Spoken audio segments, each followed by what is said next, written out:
बिस्मिल्लाहिर्रहमानिर्रहीम। अस्सलाम वालेकुम नाज़रीन, आप यूट्यूब चैनल देख रहे हैं। मैं इमरान खान हूँ। परवेज़ खटक साहब भी अब शहबाज शरीफ साहब के मुशीर बन गए हैं। यानी परवेज़ खटक साहब जो इमरान खान साहब के बड़े करीबी साथी थे, और जब रजीम चेंज ऑपरेशन हुआ तो उससे पहले वो इमरान खान साहब के साथ अ, दिफा के वज़ीर थे, और पहले इमरान खान साहब के वज़ीर आला खैबर पख्तूनख्वा भी वो रहे हैं। लेकिन अब वो इमरान खान साहब के ख़िलाफ़ हो गए थे, और उन्होंने एक पार्टी भी बनाई थी, लेकिन उन्हें कामयाबी नहीं हुई, इबरतनाक शिकस्त हुई उन्हें। और अब उन्हें शामिल करवा दिया गया है शहबाज शरीफ साहब की काबीना में।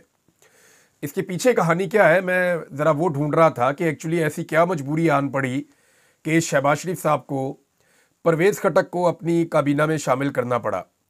तो एक मैं आपको ये बता देता हूँ कि यहाँ पे सौदेबाजी हुई है।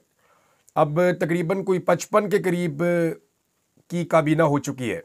शहबाज शरीफ को मिला लें, इनके वज़ीर मुशीर मिला लें, तो लगभग 55 की काबीना है। फेडरल कैबिनेट की मैं बात कर रहा हूँ, और वो इसलिए है कि बहुत सारे नग पूरे किए गए हैं। इनमें कुछ लोग ऐसे हैं जो काबीना में शामिल किए गए जो एस्टेब्लिशमेंट ने नाम दिए थे, क्योंकि शहबाज शरीफ की आपको पता है कि कठपुतली हुकूमत है, और कठपुतली हुकूमत को बाकायदा बताया जाता है कि अब आपने ये करना है, अब आपने ये करना है।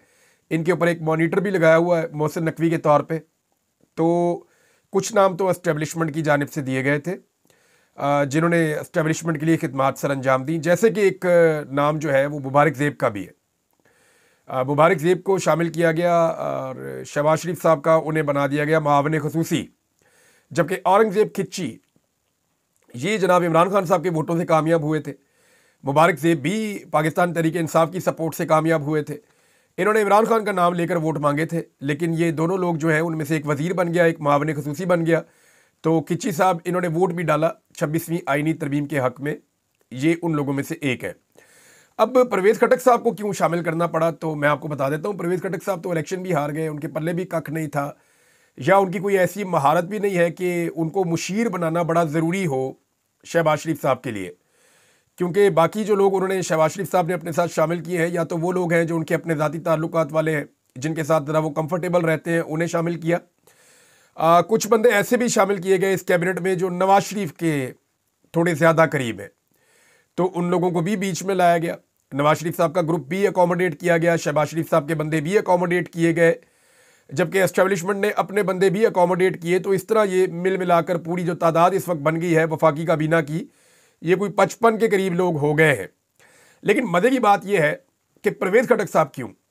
परवेज़ खटक साहब पिछले कुछ दिनों से उनकी तबीयत ज़रा सेट नहीं जा रही थी, और इस बात का कभी अंदेशा था कि परवेज़ खटक साहब किसी वक्त फट ना पड़े, और वो ये ना बताएं कि उनके साथ क्या किया गया और कैसा जुल्म और जबर उनके साथ किया गया। उन्हें कहा गया कि पार्टी बनाओ तो हम आपको इलेक्शन जितवाएंगे, लेकिन उनसे पार्टी भी बनवा दी और उनको इलेक्शन भी नहीं जितवाया जा सका। तो उनकी जो कमियां कोताहियां थी परवेज़ खटक साहब के हवाले से जो हो गई थी, उनको पूरा करने के लिए या उनके नुकसान का अदाला करने के लिए फ़िलहाल उन्हें शहबाज शरीफ का एडवाइज़र बनाया गया है। कल को ये आदमी जो है वो पाकिस्तान का वज़ीर दिफा था। अगर ये इमरान खान के साथ रहते, थोड़ी तकलीफ़ बर्दाश्त कर लेते, तो बहुत मुमकिन है कि फ्यूचर में परवेज़ खटक साहब जो है वो किसी और बड़े ओहदे के ऊपर मौजूद होते। लेकिन उन्होंने इमरान खान साहब को छोड़ दिया, और अब शहबाज शरीफ साहब जैसे कमज़ोर वज़ीर आज़म के साथ बतौर मुशीर, ये वैसे डिज़र्व नहीं करते थे खटक साहब, लेकिन उन्होंने ये ओहदा कबूल किया है। अब आप देखें मज़े की बात, इमरान खान साहब के जिस जिस साथी के साथ या जिस जिस सियासतदान जो इमरान खान के साथ था, उसके ऊपर गंद उछाला PMLN ने, वो सारे के सारे उन्होंने ले लिए। मज़े की बात आप देखें, अलीम खान को ये कहते थे ये कब्जा ग्रुप है, आज कहाँ पे है? PMLN के साथ। जहांगीर तरीन को ये कहते थे कि ये शुगर माफिया है, आज कहाँ है? PMLN के साथ। परवेज़ खटक को ये कहते थे कि ये वो करप्ट आदमी है, वज़ीर आला, जिसने पता नहीं मालम जब्बा किया है, और बहुत सारे और इनके ऊपर करप्शन के एलिगेशंस लगाते थे।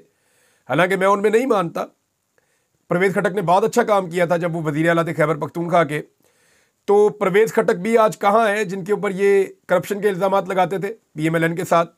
ओन चौधरी, जिनके ऊपर बड़े घटिया और गलीज किस्म के इल्ज़ामात लगाते थे, तो ओन चौधरी आज कहाँ पे है? शहबाज शरीफ साहब की काबीना में PMLN के साथ। सरवर खान वज़ीर हवाबाजी, जिनके ऊपर बड़े इन्होंने एलिगेशन लगाए थे, आज कहाँ पे हैं? इन्हीं के साथ। उस्मान बुज़दार, जिसके बारे में ये कहते थे कि उस्मान बुज़दार ने तबाही फेर दी, ये कर दिया, वो कर दिया। तो जो कुछ भी ये इल्ज़ाम लगाते थे फराह खान पे, या जो इल्ज़ाम लगाते थे बुशरा बीबी पे, वो सारी चीज़ों को ये उस्मान बुज़दार के साथ जोड़ते थे ना। असल मुजरिम तो उस्मान बुज़दार था, तो आज उस्मान बुज़दार कहाँ है? उसके ऊपर तो कोई एलिगेशन अब नहीं लगाते क्योंकि वो भी उसी तरफ है।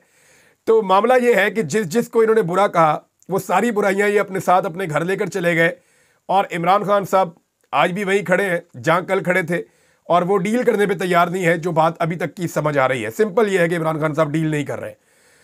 नादरीन, एक और खबर आई है, और वो खबर ये है कि मैंने आपको पिछले वीलॉग में बताया था कि शहरी आज़ादियों के हवाले से पाकिस्तान की 3 दर्जे तनज़ली हुई है, और ये अमेरिका से फ्रीडम हाउस की रिपोर्ट है।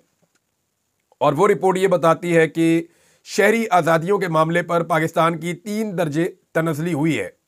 यानी पाकिस्तान में पहले शहरी आज़ादियाँ कुछ बेहतर थी, लेकिन 2024 में ये मामला नीचे की तरफ गया है मौजूदा हुकूमत आने के बाद। अब जनाब एक और इंडेक्स आया हमारे पास। डॉन की खबर के मुताबिक इकोनॉमिस्ट इंटेलिजेंस यूनिट के जारी करदा डेमोक्रेसी इंडेक्स के मुताबिक जमहूरियत की दर्जाबंदी 2024 में, जो इसके बारे में पूरी एक रिपोर्ट आई है, उसमें पाकिस्तान की 6 दर्जे तनज़ली हो गई है। और ये जो दुनिया के 10 बदतरीन कारकर्दगी दिखाने वाले ममालिक हैं, उसके अंदर से एक पाकिस्तान भी शामिल है। यानी इस रिपोर्ट में 165 मुल्कों का जायजा लिया गया, और इस जायजे के बाद जो एक तफसीली रिपोर्ट बनाई गई, उस रिपोर्ट के मुताबिक पाकिस्तान में बदतरीन कारकर्दगी दिखाई है जमहूरियत के हवाले से। यानी पाकिस्तान में जो जमहूरियत की दर्जाबंदी है, उसमें पाकिस्तान मजीद 6 दर्जे नीचे चला गया है। इसकी बहुत सारी तफसीलात साथ में लिखी हुई हैं कि किन ममालिक के साथ क्या हुआ, एशिया में क्या हुआ, ओवरऑल पूरी दुनिया में क्या हुआ, कौन से ममालिक सबसे बदतरीन रहे, कौन से ममालिक जो है वो इसमें बेहतर परफॉर्म कर गए। तो ये सारी रिपोर्ट बड़ी तफसीली आई हुई है, मैसर भी है, इंटरनेट पे आप पढ़ सकते हैं। लेकिन ओवरऑल जो इसकी रिपोर्ट बता रही है वो ये बता रही है कि जमहूरियत का इंडेक्स 2024 पाकिस्तान 6 दर्जे मजीद नीचे गिरावट का शिकार हो गया है। पाकिस्तान में जमहूरियत को एक बड़ा धचका पहुंचा है। अब जनाब उस मुल्क में जहाँ पे जमहूरियत लगातार अंडरमाइन हो रही है, जहाँ जमहूरियत लगातार तबाह की जा रही है, वहाँ पे एक स्टेटमेंट आया, और एक ऐसी शख्सियत की जानिब से आया जिसका जमहूरियत पे बोलना कभी नहीं बनता। यानी पाकिस्तान में कोई भी जमहूरियत पे बोले वो बोल सकता है।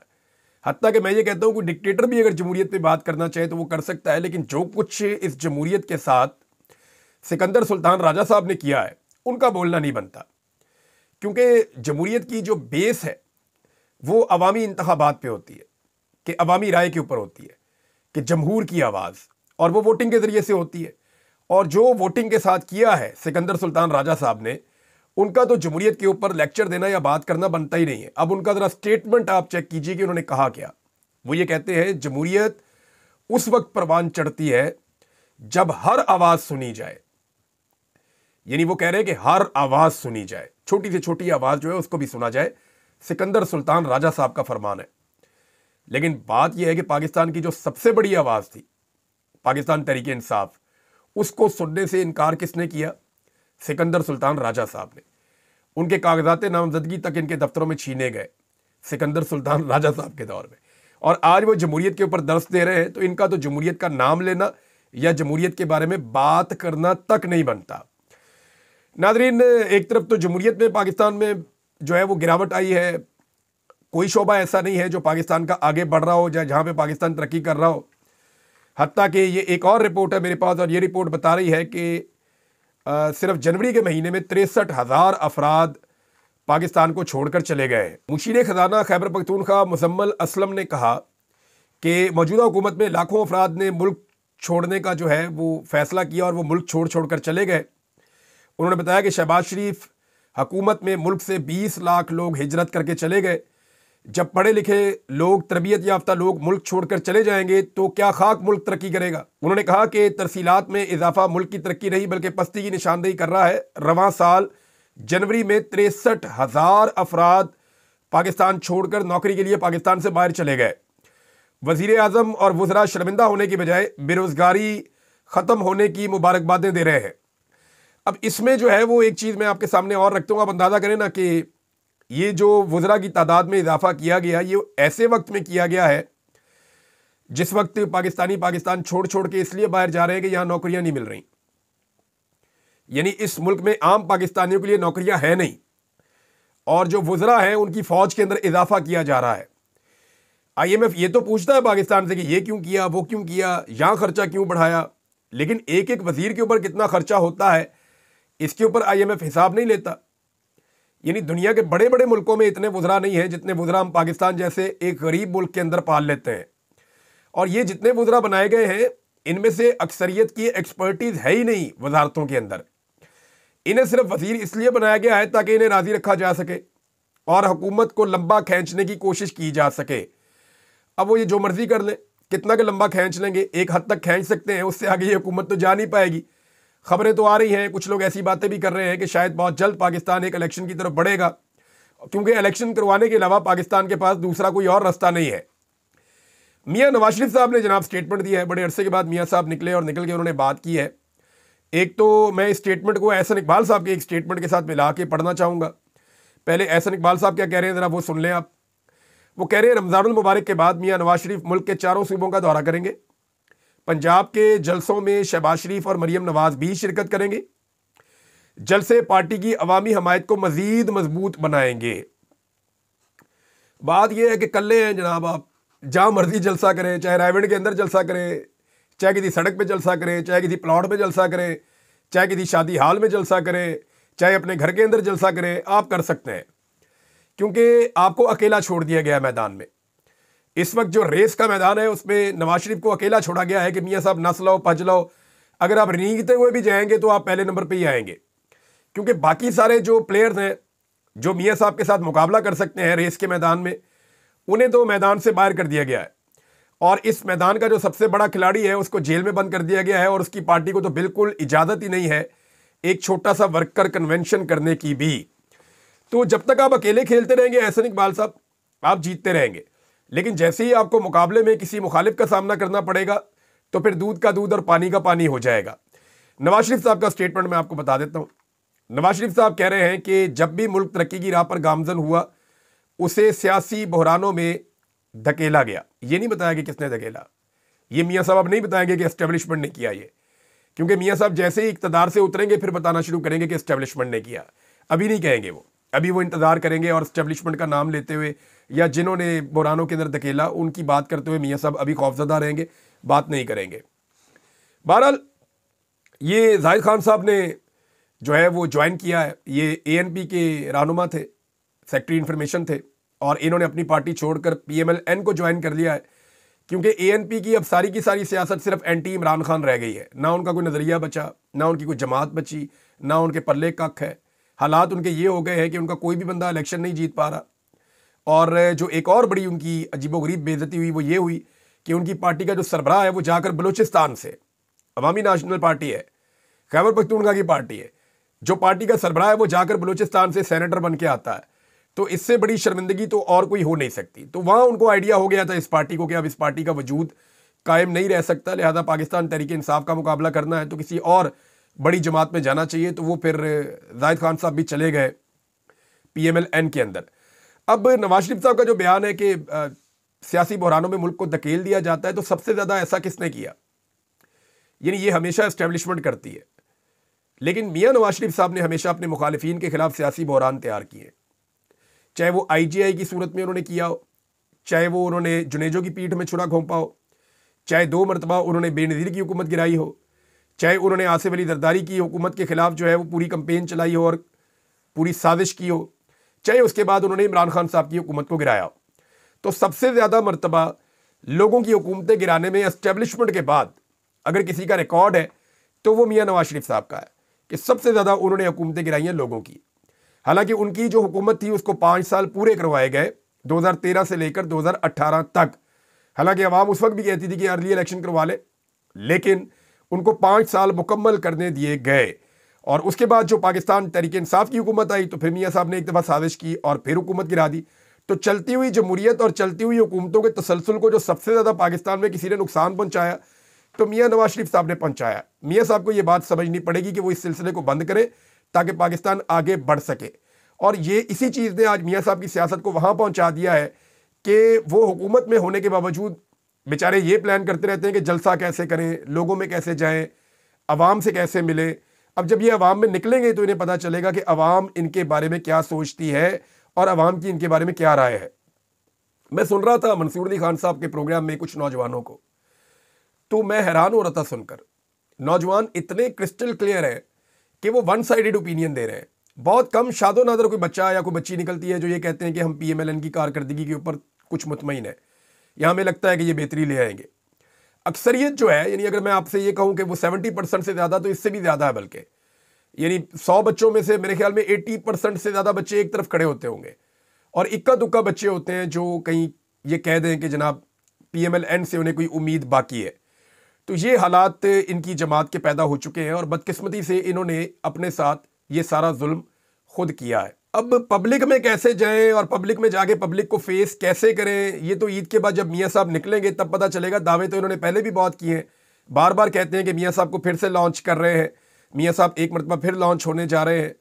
लेकिन जो लीडर होता है ना, उसको बार बार लॉन्च होने की ज़रूरत नहीं होती। लीडर खुद लीडर होता है, वो जहाँ खड़ा हो जाता है वहाँ लोग उसके पीछे खड़े हो जाते हैं। लेकिन आज मियाँ नवाज शरीफ साहब खुद अपने पैरों पर नहीं खड़े, तो वो लोगों को अपने पीछे कहाँ खड़ा करेंगे। नादरीन, एक और जो डेवलपमेंट है वो महंगाई की है।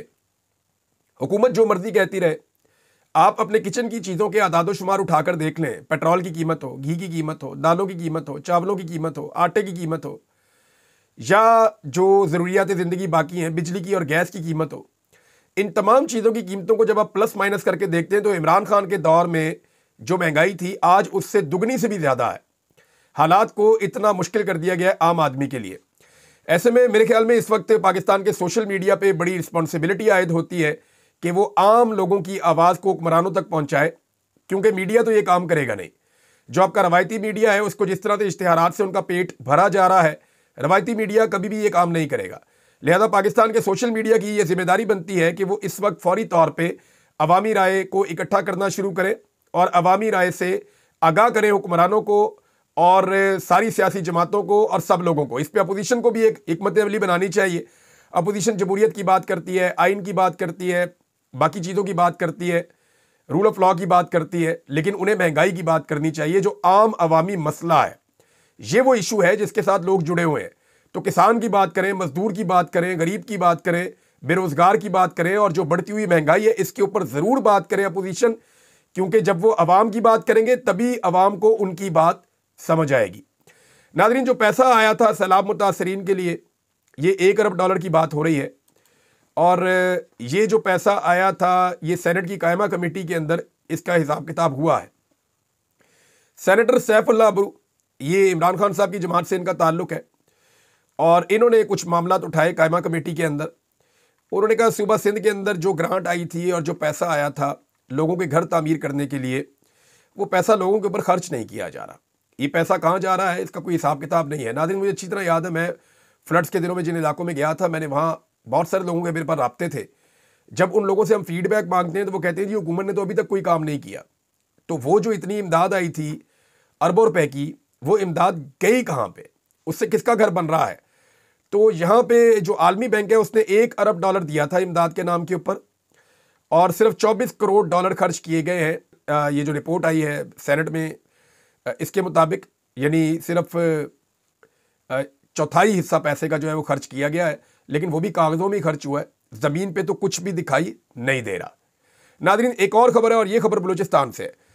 सरदार अख्तर मेंगल साहब के ऊपर एक मुकदमा दर्ज किया गया था, और वो वैसे सरदार अख्तर मेंगल साहब को जो है कौमी कॉन्फ्रेंस में मौजूद होना चाहिए था, वहाँ पे उन्हें बात करने का मौका मिलना चाहिए था, बल्कि उनको उसमें शिरकत करनी चाहिए थी। और आइंदा जब भी कोई ऐसा इवेंट हो तो सरदार अख्तर मेंगल साहब को भी दावत दी जानी चाहिए।